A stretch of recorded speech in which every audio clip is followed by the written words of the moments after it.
Desde hace 10 años se celebra en todo el mundo el Día del Cerebro. Es una fecha importante, impulsada por la Federación Mundial de Neurología, para concienciar sobre la importancia de fomentar la salud neurológica.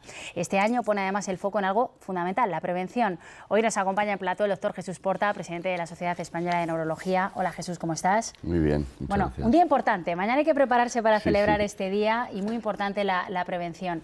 Voy a dar a los espectadores dos datos muy rápidos.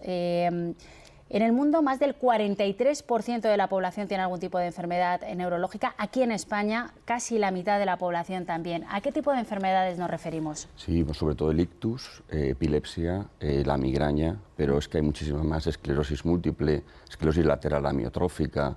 Es decir, las enfermedades neurológicas son muy extensas y al final suponen la primera causa de discapacidad, y prácticamente una de cada dos personas, sorprendentemente, padece una enfermedad neurológica. Y además son muy limitantes y muy discapacitantes muchas de estas enfermedades, sí, ¿no? Por ejemplo, la migraña es la primera causa de discapacidad en mujeres menores de 50 años. La primera, ¿eh? El ictus es la primera causa de discapacidad global y la primera causa de fallecimiento en las mujeres. Y luego el deterioro cognitivo, la enfermedad de Alzheimer, pues no solamente genera una discapacidad a la persona que la padece, sino que afecta a todo el entorno familiar. Son enfermedades que tienen un altísimo impacto en la sociedad y en la familia. Quería detenerme en el ictus porque preparando esta entrevista el equipo del 24 Horas destaca un dato, y es que en los últimos años entre la población adulta joven se está incrementando el caso de ictus entre los adultos jóvenes, ¿eh? ¿Por qué? Sí, es correcto, por los factores de riesgo. El ictus depende mucho de los factores de riesgo. La hipertensión, las arritmias del corazón, es decir, cuando el corazón no va rítmico, como suele ir habitualmente, la diabetes, el consumo de tóxicos, por ejemplo, de drogas. Todo esto es un factor de riesgo para tener el ictus. Si aumentan estos factores en la población joven, que por desgracia está pasando, aumenta la probabilidad de que padezcan una enfermedad discapacitante. Pero si nos fijamos realmente, si no somos capaces de modificar estos factores, una de cada 4 personas va a padecer un ictus con fallecimiento o con una discapacidad marcada para el resto de su vida. Además, una enfermedad que a día de hoy, si nos trasladan rápido al hospital, se puede solucionar en la mayoría de los casos. Sí, porque cada segundo que pasa es más peligrosa, ¿no? De todas formas, hablábamos este año, Día Mundial del Cerebro, prevención. Se pueden prevenir muchas de estas enfermedades que luego son crónicas y nos limitan, como estamos viendo, para el resto de nuestra vida. Por ejemplo, el ictus, ¿no? Sí, sin lugar a dudas. El 90% de los ictus. Es decir, podemos prevenir, reducirlo a 1 de cada 10. ¿Y cómo lo podemos hacer? Realmente hay que tener en cuenta los factores de riesgo cerebrovasculares, la hipertensión, la diabetes, evitar el consumo de tóxicos, evitar el sedentarismo, que cada vez es más frecuente, por desgracia, en nuestra sociedad. Con estas medidas podríamos prevenir el 90% de los ictus, pero también podemos prevenir el 40% de la demencia. Es decir, estando cognitivamente activo, socializado, ejercicio, una dieta adecuada.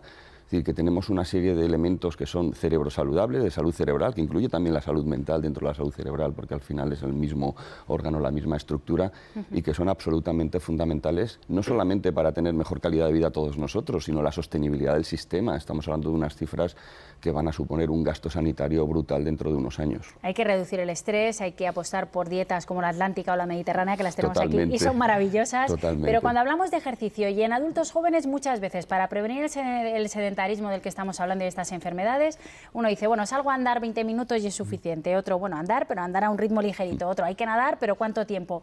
¿Qué pauta podríamos dar de ejercicio para prevenir estas enfermedades? Realmente hay que adaptarlo a la condición física de cada persona, a la edad, y otro elemento fundamental es que cuando hablamos de prevención, no es un mes hacer ejercicio y luego dejarlo. Tenemos que planificar que va a ser a lo largo de toda nuestra vida.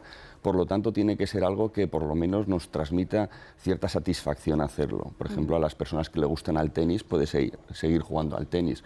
Otras personas que le gusta nadar, la natación, pero adaptarse a nuestras condiciones físicas. No es ponerse un reloj, y lo que más bonito, y además que lo van a notar, es que según lo van haciendo, cada vez van a tener mayor resistencia y por lo tanto van a ampliar ese tiempo. Pero lo mínimo sería al menos 1 hora, 50 minutos, 3 veces a la semana. Prevención. Pero cuando ya tenemos el problema, además de seguir apostando por esta vida sana, podemos decir, ¿qué tratamientos hay? Ahora mismo, tratamientos biológicos, ¿qué tipo de tratamientos hay para estos pacientes? Imagino que depende de la patología, lógicamente, ¿no? Pero hay un diagnóstico más personalizado, un tratamiento más personalizado. Sí, hemos sufrido en los últimos 15, 20 años una auténtica revolución, tanto diagnóstica como terapéutica en la neurología.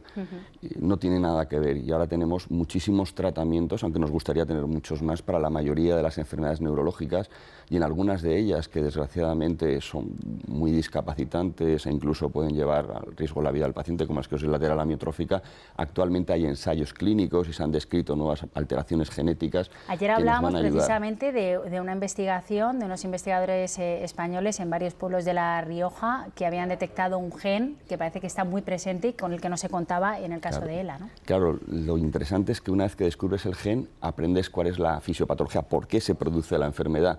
Y si yo sé por qué se produce la enfermedad, puedo diseñar fármacos más específicos, más adecuados para tratarla. Pero incluso en el Alzheimer, en una enfermedad llama miastenia, que afecta a la unión de los músculos, es decir, tenemos ahora mismo, es apasionante realmente todos los tratamientos que hay, cómo podemos cambiar la vida de las personas. Pero todavía necesitamos mucha más investigación y muchos más tratamientos.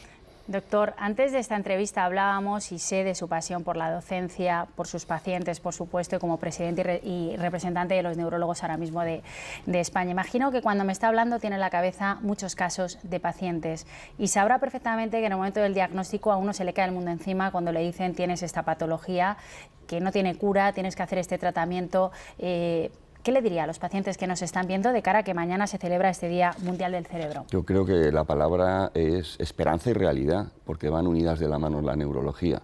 Esperanza de los nuevos tratamientos que van a venir para aquellos que desgraciadamente no tienen una respuesta ahora mismo con las posibilidades que tenemos, y realidad, porque no es simplemente pensar que va a venir algo, es que actualmente hay muchísimos ensayos clínicos y hemos avanzado tanto en el conocimiento del cerebro que realmente está cambiando el mundo de estas personas. Ya no está en el gran desconocido, ¿no? No, ya conocemos mucho más, afortunadamente. Lo que pasa es que es apasionante. Jesús Porta, de verdad, un placer. ¿Cómo va a celebrar mañana el Día del Cerebro? ¿Va a hacer algo especial?